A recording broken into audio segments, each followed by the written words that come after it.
मेरी आशा है कि मैया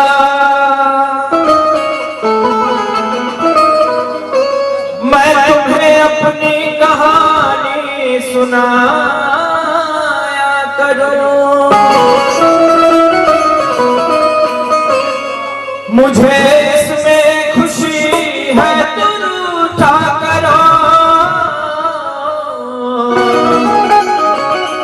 हे लक्ष्मण मैया मैं भजन गा गा के तुमको मनाया करो। बहुत ही शानदार व्यक्तित्व और बहुत ही शानदार संचालन हमने के बात भइला महेश भाई से। हमरा लगा था कि 12 बजे के आसपास 12 बजे के आसपास बात पहले कभी कार्यक्रम चलता तो पहला तो धन्यवाद के पात्र ही पूरा मंगल दल बा, पूरा आप सबके गांव वाला लोग बा, आई पूरा आयोजक मंडल बा। दूसरा एगो धन्यवाद के पात्र है हमारे भाई और जेडी भाई जेकर संचालन में 1.5-2 घंटा तो भाई हमारा ऐसे खींच देबे। गावे वाला नहीं हो तो 1.5-2 घंटा खींच आई सीधा सीधा गीत और गीत जोन बा वे विषय को बात एगो भाई लगा सिपाही यूपी पुलिस में इन तरीके से मैनेजर ना हो खेला लो, लेकिन भाई जो एगो कोरंटा डी जूट मिल बा और जूट मिल के एगो मैनेजर साहब पड़े हमरे लेखा एगो भाई महेश भाई इनके कहानी पे एगो एक दिन कहानी बतावत रहले, वही कहानी पे एगो गाना लिखा गई। आओ गाने वीडियो में भी आई बा। आप सब दशहरा में गीत आई रहल, लेकिन माई त माईए होली, कहीं शक्ति के रूप में देवी माई, कहीं विद्या के रूप में सरस्वती माई, धन धान्य के रूप में लक्ष्मी माई। कहां देखे के मिली देख ली YouTube चैनल पे का नाम से बा। अभी कुछ बात में लोग खोज लिए अपने ढेर प्रमोशन नहीं के मारे अरे के छुट्टी ना मिलल दशहरा में अब बानी मैनेजर के पहरा में तू ही आसमाना तिरुतारी आई हा।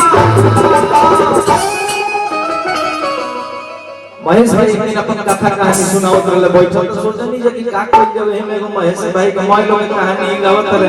एगो कथा हो जाए गई रहे हई गावे बजावे जब पहिले एगो जूट मिल में काम करत रहले बेचारे। अब मान ली मैनेजर साहब से दोस्त नहीं के भैया अब वैसा अगर 10 गो लेबर हो जाए तो जूट मिल तो 3 महीना में बंद हो जाए। खाली घाटा का सौदा है, जीएसटी घर से भरे का पड़ी। हमने के जा रहा हम जब मैं मिल बंद कर दे। अब देखिए यहाँ दशहरा में छुट्टी लेके आई बाबी लक्ष्मी वाले प्रोग्राम का होता है क्या भोला रंग लेवा है दीपिका सिस्टम खराब कर दी सब कि छुट्टी न मिला दशहरा में अब बानी मैनेजर के पहरा में तू ही आसमाना तिरुतारी आई हा। भगिया संग जाके दिया भगिया संग जाके दिया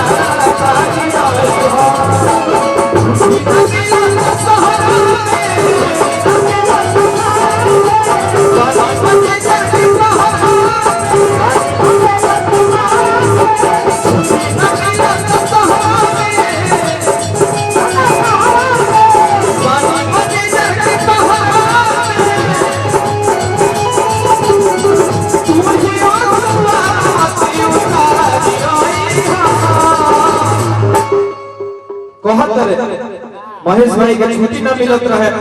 अब ऐसा में मैनेजर साहब रहले ऐसा में हवैया हो आप सब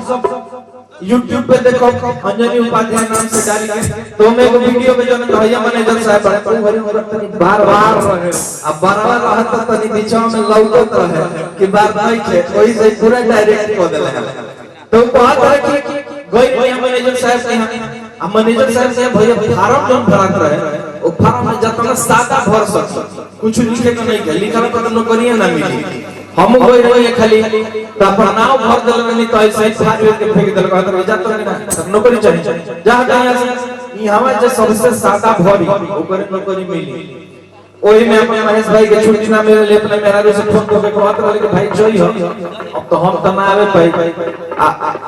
देखिए भोला रंगीला ऐसा भाई रहस तई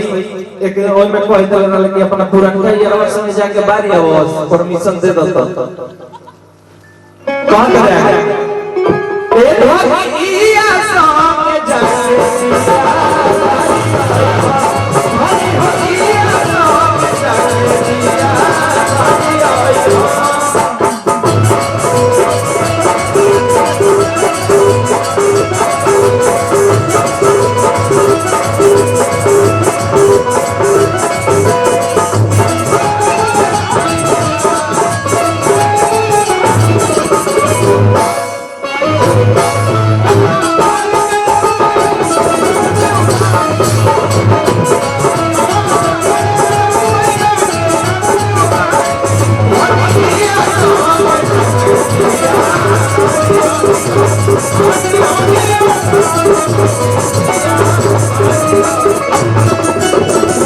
भैया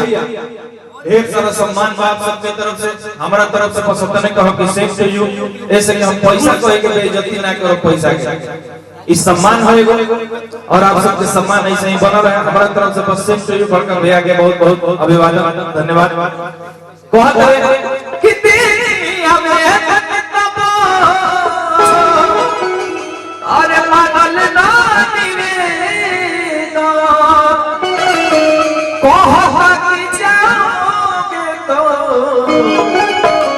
काटिले वे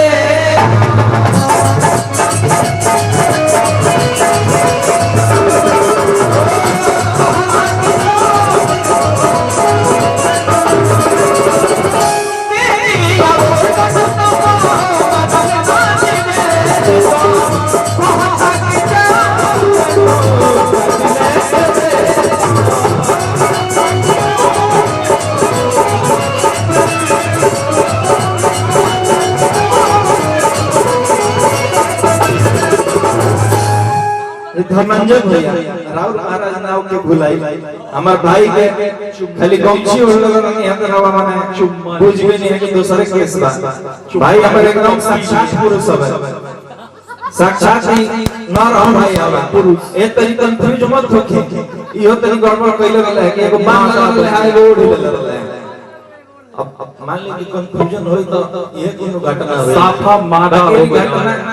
घटना रात में रहला भीड़ खत्म हो गया कि देखले नहीं का भाई केहू अगर वीडियो बनैले होय त हमार निवेदन में कि डिलीट कर दे समय वायरल करा कि हो मन में घीम धूप जाई हा अरे हो मन में घीम धूप जाई हा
बहुत बहुत सम्मान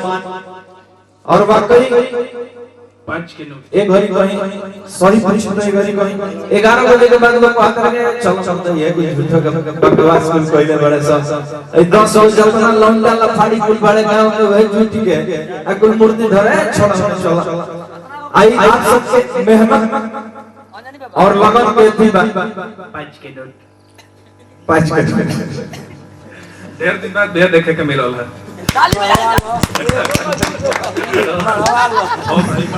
मरवा के अकेला भेंट होई तो रोरे के गिफ्ट करी हेल्प पेटो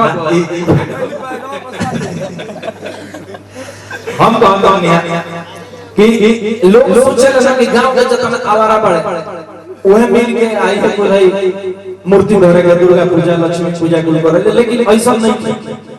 हमनी ऐसा लोग बड़े नौजवान बड़े आप सबके कार्य में हमनियों को शामिल बनी जो ऐसे हम हमनी के बनी बड़ा लोग बड़े कि ऐसा कार्य में भाग लेते हैं एगो तो हमनी के गांव जवान में ऐसे चलल बा हम ढेर बात बतियाओ तो ये से कि माने सच्चाई झटना बा रोड़ा सब बोल मत ठोकबो करो तो माइक मिल गेल बा हमरा तो जब घूमे ला आदमी चालू करेला शुरू करेला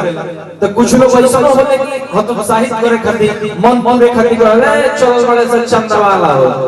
देखियो इन्हीं के उठा लेला सब लेकिन लोग ई ना सोचे कि कहां-कहां बस कहां-कहां नौकरी में लागल लोग अपना मेहनत अपना सहयोग से अपना श्रद्धा से गांव से जे जुड़ल बा गांव में जे बाटे ओकर सहयोग कोनो भी मूर्ति के स्थापना कोनो भी पूजा के उत्सव के आयोजन करावत ई लोग ना समझे खैर वो लोग भी माई बल बुद्धि विद्या देश जे कमेंट करता ओ आदमी के देश जे में भागीदार रहता ऐसे कि बीच आना अरे कलसा सजाई हमारा सब भाई लोग पे अरे बोले बोला भाई अपाई के मंदिरी ओ बहारी आई अपाई के मंदिरी ओ बहारी आई